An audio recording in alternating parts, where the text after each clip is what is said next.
you have a vision of him.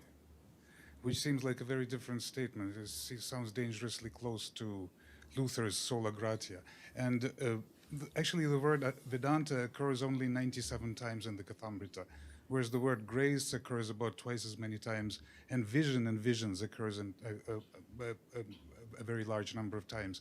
And it seems that Ramakrishna and his lifestyle, his whole life, was very invested in having visions of God, dualist experiences, in spite of his Nirvikalpa Samadhi experience, which he did say was the highest experience on, but then he went back to these dualistic. Okay. So what is the status of grace in, I believe the Indian word would be kripa, in Vedanta? What's the Vedantan perspective on So anyone can pick up the question. You don't all three have to answer all the questions, but let's start with Swami and then Shweta on this one. And then There's actually a book on this. I think Brad Malkovsky.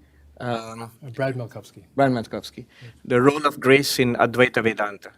So I think in Shankara, the role of grace in Shankara.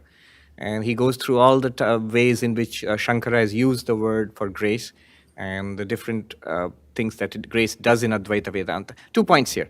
One is, there are a vast number of paths. For example, I spoke about the that-oriented religions, God-oriented religions. So those are basically faith-based, devotion-based.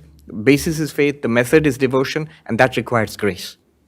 So grace plays a very important role in the dualistic, theistic, devotional religions.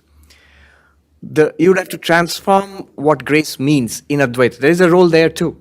I mean, I wish I could go into the details of this, but I'd recommend that book. Upanishads themselves say, the who really realizes the Atman, the one whom the Atman chooses, realizes the Atman. Now there you can see grace hidden there. The Atman chooses somebody to reveal itself. To the one which Atman chooses, the Atman reveals itself to that one. And Shankara comments there, so whom does Atman choose? The one who chooses the Atman. That means if you really want it, you're going to get it. I'll leave it at that. Okay.